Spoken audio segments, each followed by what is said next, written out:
What's up, my Bearded Bros? Bearded Maniac here with another NBA pick video and playoff prediction because the playoffs are getting clearer and clearer and clearer. Not many people have been knocked out this week, and not many people have been locked, but the seedings are starting to look a little bit more clear, just a little bit.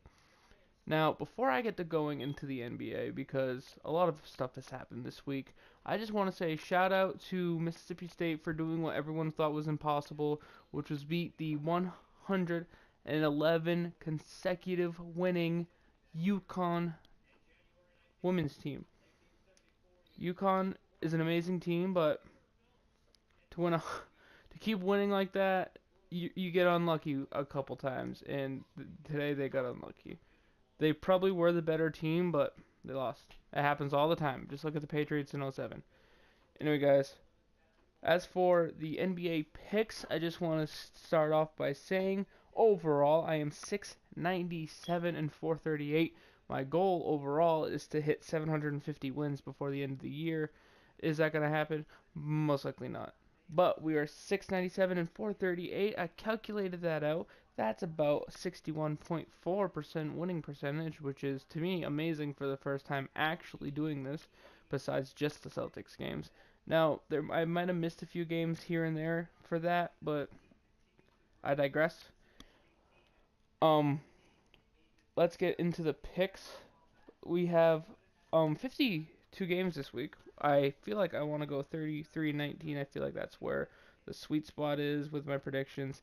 Then again, there's been a lot of upsets these weeks. The Rockets losing 3 in a row, the Cavs losing 3 in a row, but the Rockets losing obviously tonight against the Spurs, or last night against the Spurs. I mean Warriors. Crucify me in the comment section if you heard that. Losing to the Warriors is not an upset whatsoever. It was actually probably seen by 75-60% of the people at least. Okay, so Saturday today, if you're watching this on Saturday, we have 5 games, and I have the Clippers, the Bulls, the Magic, the Timberwolves, and the Blazers winning. Now, quick second. I have the Blazers winning because they might not necessarily be the better team in all these games this week or next week, but they are fighting for their lives for the 8th seed, which is kind of funny because when you think about it, they're fighting for their lives to face Golden State. So it's like, do you really want to fight for it? But who knows? They could fight hard enough that they'd steal the 7th seed. Who knows? They are playing out of their minds. And Nurkic for the Blazers has been such a great addition. Such a great addition. Can't be underestimated what his impact has been. He is not completely filling the hole that Marcus Aldridge left, but he's patching it pretty well. And then when the draft, they should get better. But I digress. Sunday, we have our biggest slate in quite a while. We actually have 12 whole games, which is all but 6 teams in the NBA. We have the Celtics, Thunder, Grizzlies, and Bucks winning. We have the Spurs, Pelicans, Raptors, and Hawks winning. And I actually spelled that right on my paper before I forgot the K, and I don't know why. We have the Nuggets, Cavs, Warriors, and Rockets winning. Now, I feel like 3 of those teams are going to disappoint me, and I feel like it's going to be the Cavs, Warriors, and Rockets. I feel like rest is going to be a big issue coming now because the Cavs have been resting a lot, and the Warriors don't really gain anything at this point. Neither do the Rockets. The Rockets are like 5 games out of either position ahead or behind them. And Monday we have a big slate, a huge slate. We have 1 game. And the reason why I say that's huge is because we either get 100% correct or 100% wrong. That's why it's huge. I have the Blazers winning. Like I said, they're playing for their asses right now. Then Tuesday we have another big day, an actual big day. We have 11 games. Yeah, 23 games between those 2 days. We have the Nets winning. Big upset over the Sixers. But then again, they're playing really good this month, which is weird. We have the Wizards winning, the Cavs winning, the Raptors winning, Pelicans winning, because I believe the Pelicans are still gonna try to fight until they're dead. They'll beat a dead horse. We got the Thunder, Bulls, Spurs, Jazz, Warriors, and Mavs winning. I'm sorry if I repeated the Thunder. I can't remember if I did or not. We're doing this all in one take, all raw, unedited, uncut, whatever you fucking want to call it. Wednesday, we have the Cavs winning, Heat winning, Raptors winning, Thunder winning, Rockets winning, Spurs winning, Warriors winning, and Clippers winning. I feel like if anybody fudged me over in that one, it would probably be the Spurs and the Thunder. I believe the Thunder have the toughest matchup out of all of them, but I don't know. I feel like Westbrook will, even if he's not going for the win, instead of resting, he will purposely go for triple doubles. Like, even if he has an open basket, I feel like he'll pass it just to get that extra assist. Which is why I feel like they might lose. Because I feel like he's not giving it his all for the win, but he's just giving it for the numbers. And then Thursday, we have the Celtics, Bulls, Magic, Pacers, Wizards, and Blazers winning yet again.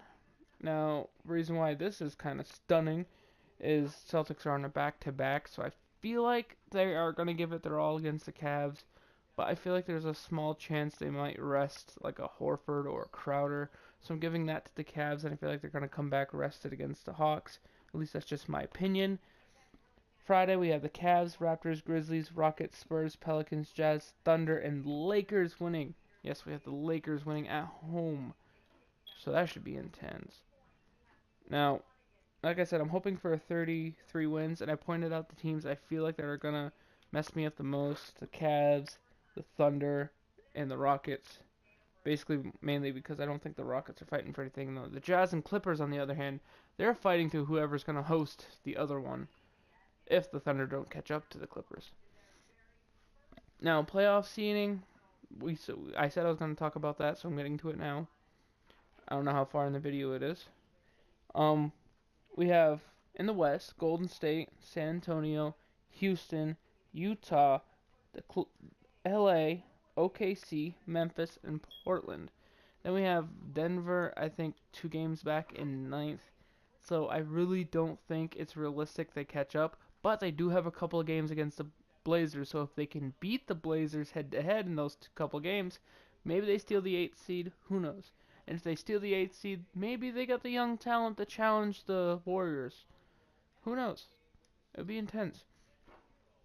But what do I predict? If I predict any switches, I believe the Clippers overtake Utah for the 4th seed, if anything. And maybe Memphis passes OKC. That's the only real spots I can see switching. Which, if that happens, that would mean Memphis would go to Houston and OKC would go to San Antonio, which would be intense. But either way, it looks like it's going to be Golden State hosting Portland, San Antonio hosting Memphis, Houston hosting OKC, which James Harden versus Russell Westbrook would be a cool storyline to watch for a whole playoff series. Then you have Utah versus Clippers, Gordon Hayward versus Blake Griffin. It would be a really intense series.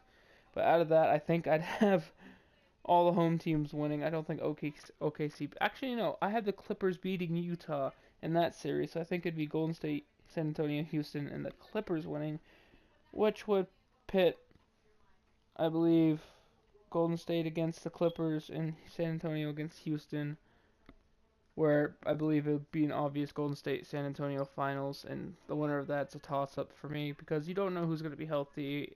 I'm not going to even bother predicting that until it's time, because I've seen Kelly Olynyk pull out Kevin Love's shoulder and ruin the Cavs' chances when they first face the Warriors in the finals, so I don't want to predict anything quite yet. But in the East, it's much more interesting. Currently, the Boston Celtics only have a half-game lead over the Cleveland Cavaliers because of the Cleveland's 3-game skid. But they did win, obviously, last night, but so did the Celtics. So the Celtics keep their half-game lead. Then we have the Toronto Raptors and the Washington Wizards. Now, right now, the Raptors are the 3 seed and Washington's the 4 seed. But Toronto is tied with Washington for the record-wise. So they could switch either way. Who knows? Who knows? And then you have Milwaukee and Atlanta. They're sitting right near each other, right there at 5th and 6th. Then you have Miami and Indiana tied for 7th and 8th, with Chicago only a half game back of them. So there you have 3 teams that have probably a good chance of getting their asses knocked the fuck out if they slip up. Which I don't think that would be Miami. It will probably most likely be Indiana or Chicago. Probably Indiana, because I don't know if Paul George can keep it up. They don't have enough star power around him. They're basically like the Boston Celtics without the chips on their shoulders, I guess. I don't know if you want to say it like that. So if anything switches, I believe Washington overtakes Toronto for the 3 seed. I believe Atlanta passes.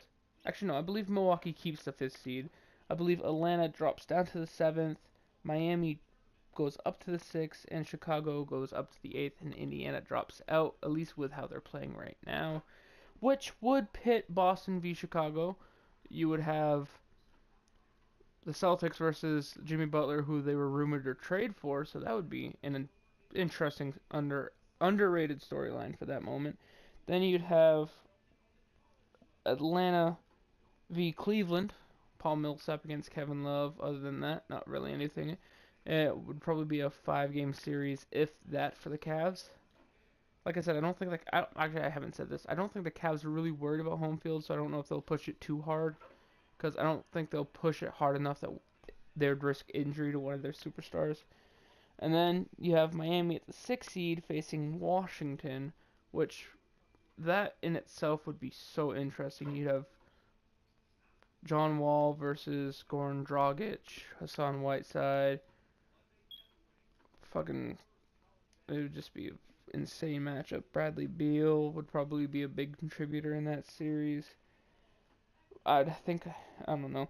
And then you'd have Toronto v. Milwaukee. Now that's interesting because you have Giannis, Ibaka, DeRozan, all of them. That would be a good physical matchup. I'm pretty sure that Toronto would walk away with that one. I think overall in those 4 series, I think it'd probably be all the home teams, to be honest. Boston, Cleveland, Toronto, and then Washington. And then with that, I think it'd be Boston over Washington, and then Cleveland over Toronto. And then, like I said, I don't want to predict, so I think like the Final Four, in honor of like the NCAA Final Four right now, would probably be Golden State, San Antonio, Boston, Cleveland. I know that's boring, the top 2 seeds, but like I said, injuries happen, and how they're playing right now, I don't see the consistency enough to pick any of the lower seeds quite yet. Besides the Clippers over the Jazz, because I believe the matchup favors the Clippers in that one. Now, there's still a week or 2 left, so things are subject to change, but it's starting to get to the place where not too many seeds will change. Like the Celtics, I don't think can mathematically drop out of the top 4, so they're going to host a playoff series no matter what, even if they lose every single game from now on. And other than that, it's still good football, still good basketball to watch. It's going to be a great playoff run. There's rumors going around that Durant will come back against the in the last few days of the regular season. So he would probably come back against Portland if they wanted to just rest him off until the playoffs. And then my own little crazy rumor now, this is what you waited for the whole video to hear, is the Cavaliers on defense are terrible. They're just terrible. Kyrie's playing like shit on defense. Kevin Love, J.R. Smith, Channing Frye, whoever the fuck, they all suck. They all suck on D. That's why they've been losing. They're lucky they won. And someone that's very notable is a free agent this year, LeBron James. Now, a lot of people say that he might leave the Cavs this year. I can actually see it. If they keep performing this bad and they get knocked out by the Celtics, I see him maybe pulling a fucking Durant. Now, that probably doesn't seem reasonable to anybody, but think about it. The Celtics have a lot of investments. They can move around salary and draft picks if they have to. And their starting lineup would be, I believe, Isaiah Thomas, Al Horford, LeBron James, Avery Bradley, and so I don't know who would be power forward for them at that point. They might sign someone else. Who knows? Who knows? That would be an interesting lineup. You have to admit, Isaiah Thomas driving in, popping the ball out to LeBron James at the 3-point line. That would be fucking insane. And then you have LeBron and Avery Bradley at... Actually, you could probably just move either LeBron to power forward or Crowder. That would be fucking intense. Think about that lineup. That would actually be an all-star caliber lineup. And that would be the superstar that the Celtics would need. Or do they go after Butler? Who knows? Got a bunch of theories. We might have some off-season theories after the playoffs are over. We'll see. See what's on the docket, what's on the schedule. Anyway, sorry guys for taking up so much of your time. I'm sorry. Just the playoffs are getting me excited because If this season has proved anything in the NBA, it's that anything is possible. I mean, look who the Warriors have lost to. Look who the Cavs have lost to. Heck, the Bucks gave the Celtics everything and beat them. So even that's possible. And like football says, anything can happen on any given Sunday, but basketball it's the same thing. Anything can happen on any given night.